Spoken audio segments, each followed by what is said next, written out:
बिहार के उप मुख्यमंत्री सम्राट चौधरी, इन पर मेरा सीधा आपके माध्यम से सरकार को, बिहार के गवर्नर से, बिहार सरकार से, केंद्र सरकार से मेरा अनुरोध है कि इनको हत्या के आरोप में, ये हत्या के अभियुक्त हैं, इनको तुरंत पद से बर्खास्त करके गिरफ्तार किया जाए। क्यों किया जाए ये समझिए। तारापुर में 1995 में 7 लोगों की जो हत्या हुई और 7 मारे जाने वाले लोग कुशवाहा समाज के लोग थे। ये बिहार में जाति की राजनीति करने वालों के लिए सबक होना चाहिए। सम्राट चौधरी कहते हैं मैं कुशवाहा हूँ। 7 लोगों की जिनकी हत्या के ये अभियुक्त हैं, आरोप नहीं है, मैं शब्द बहुत समझ के बोल रहा हूँ। 7 लोगों की हत्या के अभियुक्त राकेश कुमार उर्फ सम्राट कुमार मौर्य उर्फ Samrat Chaudhary, Tarapur case number 44/1995, note कर लीजिए। 44/1995 में 7 लोगों की हत्या हुई, उसमें ये अभियुक्त हुए और जो केस है चीफ जुडिशियल मजिस्ट्रेट को 24/4/1995 को इन लोगों ने डॉक्यूमेंट सबमिट किया। बिहार विद्यालय परीक्षा समिति का एक एडमिट कार्ड सबमिट किया जिसमें बताया गया कि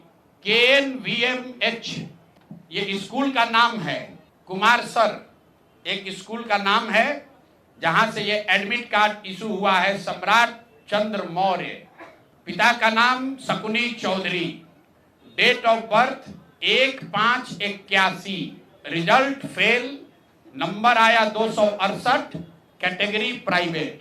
ये सुप्रीम कोर्ट का डॉक्यूमेंट है जो सम्राट चौधरी ने जमा किया है, जिसमें ये बताया है कि इनका डेट ऑफ बर्थ 81 है, उसके हिसाब से 95 में चीफ जुडिशियल मजिस्ट्रेट ने नाबालिग होने के नाम पर इनको वहां से राहत दी। इनको जेल से निकाला गया क्योंकि ये 15 साल के थे और कानूनन 18 साल से कम उम्र के बच्चे को अभियुक्त के तौर पर जेल पर नहीं रखा जा सकता था। ये बात तो पब्लिक की जानकारी में है। अब मैं क्यों कह रहा हूं कि इनको आज अरेस्ट करना चाहिए, क्योंकि 2020 का जो सम्राट चौधरी ने अपना इलेक्शन एफिडेविट दिया है, इसमें अपना उम्र इन्होंने बताया है 51 साल। ये सम्राट चौधरी का इलेक्शन एफिडेविट है। इन्होंने अपना उम्र बताया 2020 में 51 साल। इसका मतलब है कि 2020 - 26, तो 1995 में इनका उम्र था 26 साल।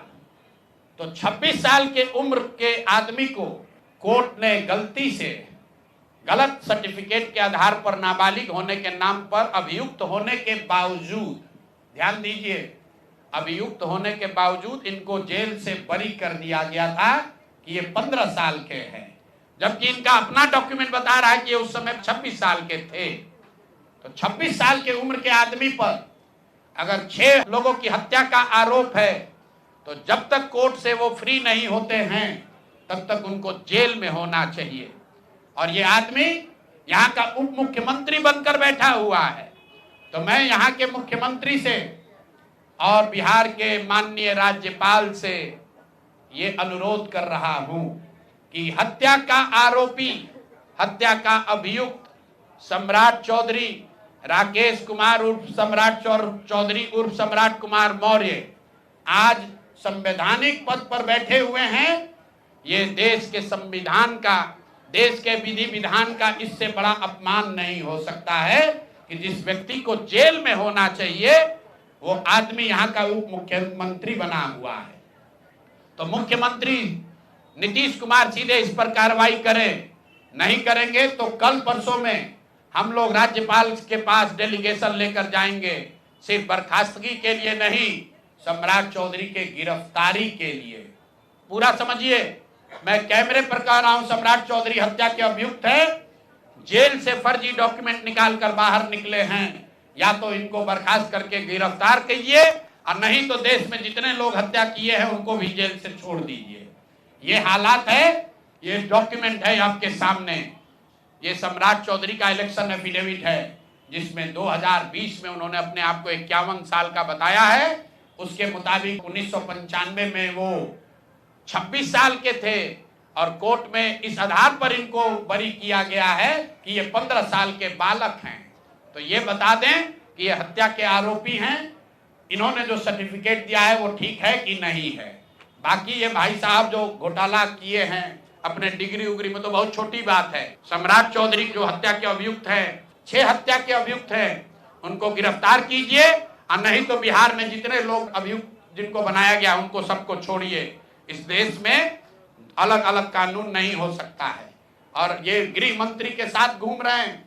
मोदी जी को हम लोग कल पत्र लिखेंगे कि आपके पार्टी का नेता, जितने लोग भाजपा के समर्थक हैं, भाजपा के जितने लोग नेता हैं, कार्यकर्ता हैं, वोटर हैं, आपके जरिए से सबको बता रहा हूं, मेरे भाई एक बार अपने दिल पर हाथ रखकर सोचो, जिस व्यक्ति पर 6 लोगों की हत्या का आरोप है, जो व्यक्ति 6 लोगों की हत्या का अभियुक्त है, उसको तुम अपना नेता बनाकर बिहार का उप मुख्यमंत्री बनाए हो, और तुम अपराध की बात करते हो, तुम जंगल राज की बात करते हो। तो सम्राट चौधरी को अभी के अभी पद से इस्तीफा देकर पुलिस को अरेस्ट करना चाहिए, और अगर पुलिस अरेस्ट नहीं करती है तो हम लोग कोर्ट में मूव करेंगे, कोर्ट के संज्ञान में बात को लाएंगे कि साहब ये बताइए कि कैसे आपने इनको बेल दिया है, कैसे इनको आप समाज में बाहर रहने की अनुमति दे रहे हैं। और सम्राट चौधरी की अंतिम बात, इनके अपराध की गाथा की, सिर्फ हत्या के अभियुक्त नहीं है। बिहार में पुरानी पत्रकारिता करने वाले लोग, आपने शिल्पी गौतम के रेप और हत्याकांड की कहानी सुनी होगी। आपने सुना होगा कि लालू जी के जंगल राज का जब चरम सीमा था, जितनी यहाँ माताएं बहनें हैं, जो पढ़े लिखे लोग, समझदार लोग हैं, स्वच्छ छवि वाले बिहार में रहने वाले लोग हैं, याद कर लीजिए शिल्पी गौतम रेप और मर्डर केस, जिसमें एक डॉक्टर के लड़के को और शिल्पी गौतम के साथ ऐसा आरोप लगा था कि उनके साथ सामूहिक बलात्कार और उसके बाद उनकी हत्या कर दी गई थी। साधु यादव पर उसका आरोप लगा था, बड़ी हंगामा हुआ, सीबीआई में केस गया। मैं आपके माध्यम से आज पूछ रहा हूं कि क्या अभी के उप मुख्यमंत्री सम्राट चौधरी उर्फ राकेश कुमार उर्फ सम्राट कुमार मौर्य उस केस में संदिग्ध अभियुक्त के तौर पर नामजद थे या नहीं थे, ये प्रेस में वो बता दें, उसके बाद हम उसका डॉक्यूमेंट आपको जारी करेंगे। सीबीआई ने इनको अभियुक्त के तौर पर इनकी जांच की थी कि नहीं, उस मुकदमा में इनको नामजद संदिग्ध बनाया गया था कि नहीं, ये सीधा आपको बता रहे हैं। और ये पूरा केस तब के भाजपा के नेता सुशील कुमार मोदी जी ने उठाया था, और तब सम्राट चौधरी यही साधु यादव और राजद के गैंग के हिस्सा थे। और अब वो बता दें, हम इतना ही बोल रहे हैं, अभी से भी गांधी जी ने कहा है गलती हो गई तो आकर माफी मांग लो, आकर बताइए कि उस केस में आप अभियुक्त के तौर पर आपको सीबीआई ने आपकी जांच की थी कि नहीं की थी, आपके सैंपल टेस्ट लिए गए थे कि नहीं लिए गए थे, आपके उस घटना में क्या संलिप्तता है नहीं है, ये बताइए। उस केस में आपको बता देते हैं, लालू जी का प्रभाव था, साधु यादव को बचाने के लिए केस को बंद कर दिया गया, लेकिन वो केस खत्म नहीं हुआ। पटना के एक एक आदमी को याद है वो घटना। तो अब राकेश कुमार बताएं, आज के सम्राट चौधरी बताएं कि उस केस में इनकी भूमिका क्या थी, उसमें ये नामजद थे कि नहीं थे, और थे तो इन्होंने इसको डिस्क्लोज क्यों नहीं किया।